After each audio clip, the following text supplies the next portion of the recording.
증언입니다.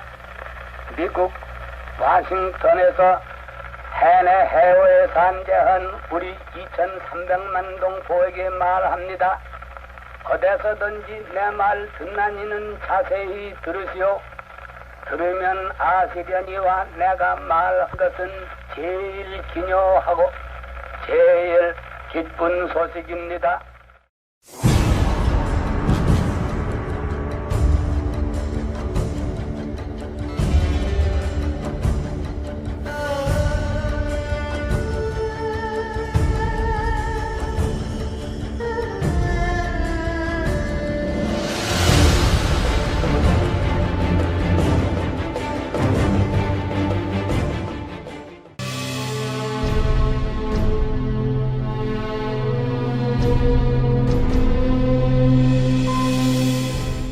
대한민국의 해방 전후는 혼돈 그 자체였습니다.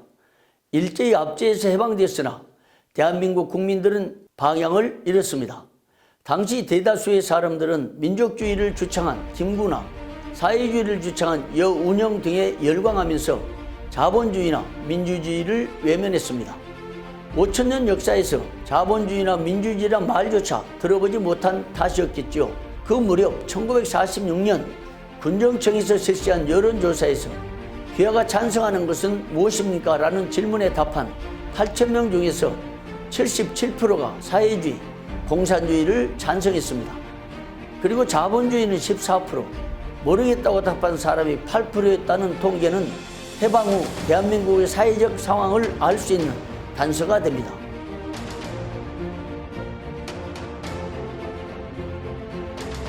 실제로 해방 직후 대한민국에 조선인민공화국이 수립되었다는 언론 보도가 나올 정도였으니 사회주의 및 공산당 활동이 얼마나 득세했는지 짐작이 갑니다. 당시 여운형이 주도한 건국준비위원회가 박헌영이 만든 조선공산당의 책동에 따라 1945년 9월 6일 조선인민공화국을 조직 구성하여 9월 15일자 매일신문에 보도했습니다. 그 정도로 당시 상황은 좌익이 판을 쳤던 시기였고 아슬아슬한 순간이었습니다. 그로부터 한 달 후 1945년 10월 26일 이승만은 귀국한 후 위 언론 보도와 관련하여 자신은 조선인민공화국 주석을 공식적으로나 비공식적으로 수락한 적이 없다는 성명서를 발표했습니다. 그 무렵 국민들의 인식대로라면 대한민국은 사회주의, 공산주의로 향하는 것은 시간 문제였습니다. 하지만 단 한 사람, 이승만은 자본주의를 주창했고 자유민주주의만이 대한민국을 살릴 길이라고 외쳤습니다. 이승만에게는 자유와 평등, 자유민주주의 등을 그 무엇과도 바꿀 수 없는 절대적인 가치였고 평생 동안 부동의 신념으로 가슴에 새겨왔습니다.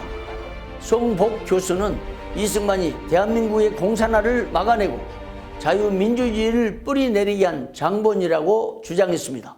오늘날 자유민주주의가 어떤 우여곡절, 어떤 기적의 과정을 밟으며 이같이 정착되어 있는지 그 연원을 따져 올라가면 오직 이승만에게 가 닿는다. 그가 아니었다면 자유민주주의 지식과 신념이 없던 시대 정치 지도자들의 좌합작 열풍에 따라 당시 동구가 공산화되었듯이 우리도 또한 공산화됐을 것은 불을 보듯 분명하다. 오로지 이승만의 확고한 자유민주주의 신념과 비전이 공산화를 막고 오늘의 한국으로 살려낸 것이다. 이 같은 자유민주주의에 대한 신념은 이승만의 청년기부터였습니다. 이승만의 청년 시절을 지켜봤던 미국 선교사 올리버 에비스는 청년 시절 이승만은 자신의 조국에 민주주의를 도입하려는 생각을 품게 되었다고 증언했습니다. 이어 에비슨 선교사는 그는 자신의 일생을 조국의 정부 형태를 바꾸는 것을 돕는데 바치기로 했다고 나에게 말했고 그는 너무나 위대한 목표를 추구하는 데 있어서 자신에게 무슨 일이 닥쳐오더라도 기꺼이 받아들이겠다고 말했습니다. 이후 너무나도 혹독한 시련, 뼈에 스미는 고통, 살해 협박 등이 있었음에도 자신의 이상에 여전히 충실했다고 증언했습니다.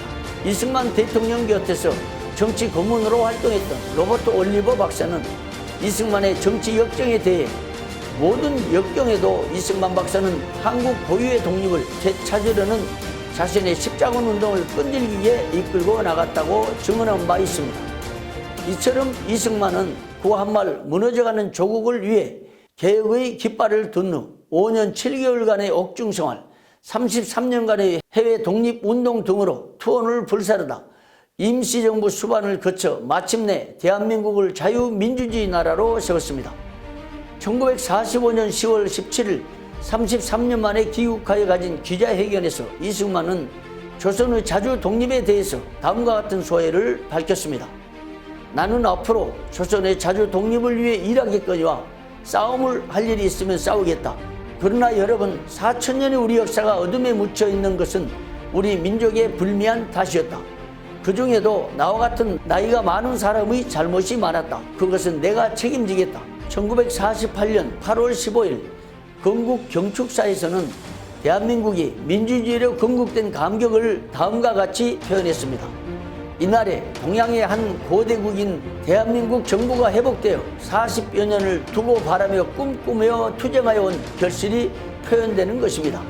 그러므로 오늘 이 시간은 내 평생에 제일 긴중한 시기입니다. 그리고 나서 이승만은 민주주의에 대한 믿음, 민권과 개인의 자유 보호, 서로 이해와 협의, 동포들의 생활 개량, 경제적 원조 등의 주제로 연설했습니다. 이어 그는 이 정부가 민주주의에 대한 모범적 정부임을 세계에 표명되도록 매진할 것을 선언했습니다.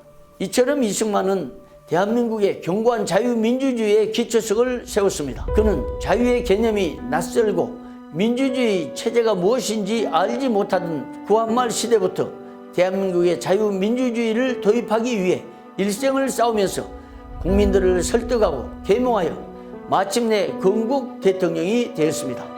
실로 이승만은 대한민국을 위해 하나님께서 보내신 위대한 지도자였습니다.